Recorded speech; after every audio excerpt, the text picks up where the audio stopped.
Business community और SIFC के platform से भी शरह सूद में कमी के मुतालबे दबाव और तवक्कात के बावजूद स्टेट बैंक ने आज शरह सूद को 10.5% की सतह पर बरकरार रखा है और मुल्की मईशत, बढ़ती हुई इंपोर्ट्स, गिरती हुई एक्सपोर्ट्स और करंट अकाउंट खसारे पर भी मॉनेटरी पॉलिसी कमेटी के एलामिया में कमेंट्री की गई है। मॉनेटरी पॉलिसी कमेटी के एलामिया के मुताबिक कमेटी ने यह ऑब्जर्व किया कि दिसंबर में महंगाई 5.6% की सतह पर रही, जो तवक्कात के मुताबिक है। ताहम कोर इन्फ्लेशन निस्बतन बुलंद सतह पर बरकरार है और दिसंबर में 7.4% की सतह पर है।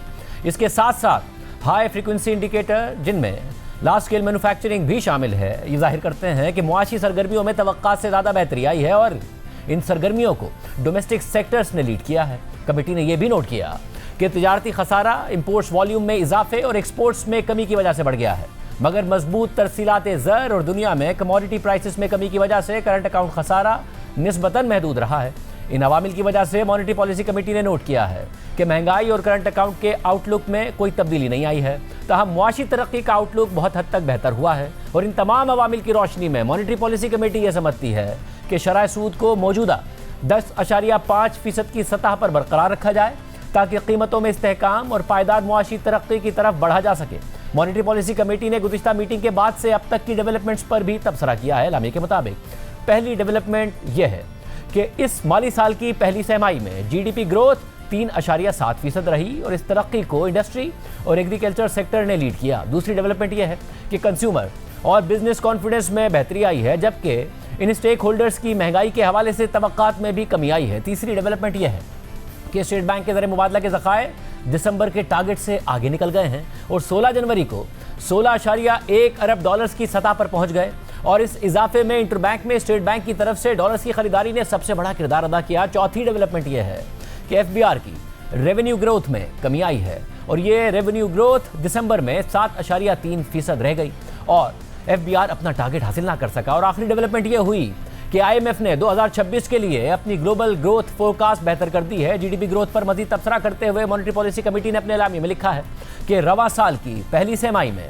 GDP ग्रोथ 3.7% रही, जो गुज़िश्ता माली साल की पहली तिमाही में 1.6% थी, जबकि अदाद शुमार बताते हैं कि इस माली साल की दूसरी तिमाही में भी यही मोमेंटम बरकरार रहा है। Auto sales, domestic cement sales, furnace oil के अलावा oil sales, fertiliser offtake और मशीनरी की इंपोर्ट्स में काफ़ी बेहतरी नजर आई है और यह बेहतरी डोमेस्टिक डिमांड में मुसलसल बेहतरी की निशानदही करती है। ये ट्रेंड लार्ज स्केल मैन्युफैक्चरिंग में भी नजर आया कि जब अक्टूबर 2025 में लार्ज स्केल मैन्युफैक्चरिंग में 8% और नवंबर में 10.4% की तरक्की देखी गई और जुलाई से नवंबर तक ये ग्रोथ मजमूई तौर पर 6% बनती है। जबकि गंदुम के हवाले से हालिया मालूमात और सैटेलाइट इमेजेस एक बेहतर फसल की तरफ इशारा करते नजर आए, जबकि कमोडिटी प्रोड्यूसिंग सेक्टर्स में भी बेहतर डेवलपमेंट्स की वजह से सर्विसेज सेक्टर की सरगर्मियों में इजाफा होगा। इस पस मंजर को मद्देनजर रखते हुए मॉनेटरी पॉलिसी कमेटी ने इस माली साल में GDP तरक्की की तवक्कात में 50 बेसिस पॉइंट्स का इजाफा कर दिया है और अब मुआशी तरक्की 3.75% से 4.75% के दरमियान रहने की तवक्को है। मॉनेटरी पॉलिसी कमेटी के एलामिया के मुताबिक ये मुआशी मोमेंटम अगले माली साल में भी जारी रहने की तवक्को है और माजी में की गई शरह सूद में कमी के असरात भी आइंदा मुआशी सरगर्मियों में मजीद नुमायां होंगे। एक्सटर्नल सेक्टर पर मजीद तबसरा करते हुए मॉनेटरी पॉलिसी कमेटी के एलामिया में लिखा है कि दिसंबर में करंट अकाउंट खसारा $244 मिलियन रहा, जिससे इस माली साल के पहले हाफ में टोटल करंट अकाउंट खसारा $1.2 अरब पर पहुंच गया और इसकी वजह तिजारती खसारे में इजाफा है और इस इजाफे की वजह इंपोर्ट्स में इजाफा और एक्सपोर्ट्स में कमी है, जबकि एक्सपोर्ट्स में कमी की बुनियादी वजह फूड एक्सपोर्ट्स में नुमाया कमी है। खासतौर पर चावल की एक्सपोर्ट्स में बड़ी कमी देखी गई है, जबकि हाई वैल्यू टेक्सटाइल एक्सपोर्ट्स मजबूत नजर आई और इस सूरत हाल में मुसलसल बढ़ती हुई तरसीलात ज़र और IT एक्सपोर्ट्स ने करंट अकाउंट को सहारा दिया है और इस माली साल में करंट अकाउंट खसारा टारगेट के मुताबिक GDP का 0 से 1% रहने की तवक्को है, जबकि जून 2026 तक स्टेट बैंक के ज़र मुबादला के ज़खायर $18 अरब से तजावुज़ कर जाएंगे और फिर अगले माली साल में उनमें मजीद इजाफा होगा। गवर्नर स्टेट बैंक ने मॉनेटरी पॉलिसी कमेटी के इजलास के बाद बताया कि इस साल दिसंबर तक ज़र मुबादला के ज़खायर स्टेट बैंक के ज़र मुबादला के ज़खायर $20 अरब से तजावुज़ कर जाएंगे। एक तो हमारे रिजर्व्स जो हैं वो अल्लाह के फजल से कंसिस्टेंटली आपने देखा होगा कि उसमें इजाफा हो रहा है, और ये इसके बावजूद इजाफा हो रहा है कि हमने बहुत सारी एक्सटर्नल डेट रीपेमेंट्स जो है वो की हैं। जुलाई में हमने कहा था कि हमारे रिजर्व जो है वो $15.5 बिलियन होंगे दिसंबर तक, जबकि एक्चुअली हमारे रिजर्व जो है वो $16 बिलियन को क्रॉस किए हैं दिसंबर में। तो हमने $0.5 बिलियन अपने टारगेट से भी ज्यादा रिजर्व जो है वो कुमुलेट किए हैं। जून तक हमारे रिजर्व जो है वो $17.8 बिलियन। अब हम समझते हैं कि हमारे रिजर्व जो है वो $18 बिलियन से ज्यादा होंगे जून 2026 तक। स्टेट बैंक की जो फॉरवर्ड लायबिलिटीज है वो भी हमारी लायबिलिटी होती है जो कि हमें रिजर्व से पे करनी होती है। $4 बिलियन का हमने यहाँ पे अपनी लायबिलिटीज जो है वो कम की है। अगर हम ये ना करते तो हमारे रिजर्व इस वक्त $20 बिलियन से ज्यादा ऊपर होते। हमारे मुल्क की तारीख के अंदर कभी भी स्टेट बैंक के रिजर्व जो है जो हाईएस्ट लेवल पे रहे हैं किसी भी वक्त वो $20 अरब 15 करोड़ रहे हैं, और ये हमारे रिजर्व जो है वो अगस्त 2021 में थे हाईएस्ट। हम इंशाल्लाह जिस स्पीड से चल रहे हैं तो हम इसी साल में, ये हमारा जो 2026 का साल है कैलेंडर ईयर, इसमें हम अपने रिजर्व्स को अपनी मुल्क की तारीख के हाईएस्ट लेवल पे लेके जाएं, जो कि 20 दिसंबर से पहले $20 अरब 20 करोड़ से ज्यादा होंगे। उसका सबसे बड़ा ये फायदा होगा कि जो इंटरनेशनल बेंचमार्क है कि किसी भी मुल्क के पास कम से कम 3 माह के इंपोर्ट्स के बराबर में फॉरेन एक्सचेंज के रिजर्व होने चाहिए। तो ये जब होगा तो हमारे रिजर्व जो है वो समझ लें कि 3 माह के लेवल को क्रॉस कर लें।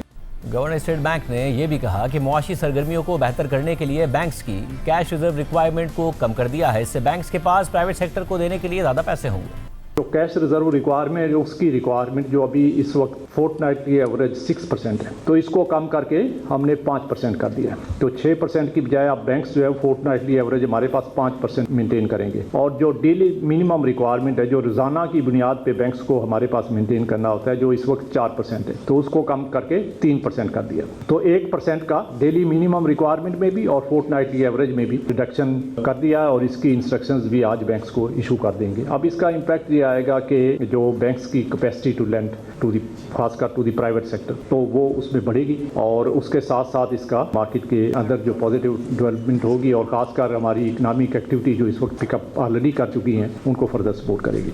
जबकि मॉनेटरी पॉलिसी कमेटी ने यह भी तबसरा किया है कि गुज़िश्ता माली साल के पहले हाफ में एफबीआर के रेवेन्यू में 26% की ग्रोथ देखी गई थी, जबकि इस माली साल 9.5% की ग्रोथ देखी गई है, जिससे एफबीआर को 329 अरब रुपए के शॉर्टफॉल का सामना है। और इस शॉर्टफॉल को पूरा करने के लिए एफबीआर को इस माली साल के दूसरे हाफ में यानी जनवरी से जून तक रेवेन्यू में ग्रोथ दिखानी होगी ताकि वो अपना टारगेट पूरा कर सके। ताहम इस माली साल के पहले हाफ में फिस्कल बैलेंस में बेहतरी इस बात की तरफ इशारा है कि एक्सपेंडिचर निस्बतन कम रहे हैं। खासतौर पर सूद की अदायगियों में गुज़िश्ता माली साल के मुकाबले में बड़ी कमी आई है, जिससे इस बात की तवक्को है कि इस माली साल का फिस्कल खसारे का टारगेट हासिल हो जाएगा। ताहम इस माली साल में प्राइमरी सरप्लस का टारगेट हासिल करना चैलेंजिंग होगा।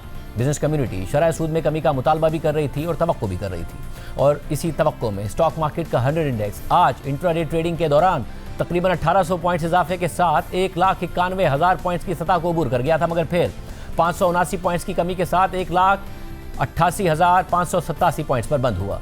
पाकिस्तान बिजनेस फोरम ने शरह सूद में कमी ना होने पर मायूसी का इज़हार किया और कहा है कि समझ से बालातर है कि हुकूमत कारोबार में आसानी के तस्वुर को क्यों भूलती जा रही है। शरह सूद में कमी से निजी शोबे के कर्ज लेने की शरह में इजाफा होता। इस वक्त भी हमारी कारोबारी लागत खित्ते के मुकाबले में 34% ज़्यादा है। पाकिस्तान बिजनेस फोरम ने मजीद कहा कि सिंगल डिजिट शरह सूद से मुल्की और गैर मुल्की सरमायाकारों को हौसला मिलने की तवक्को थी। कॉर्पोरेट टैक्स की शरह में हम अमरीका और बरतानिया से भी ज़्यादा हैं।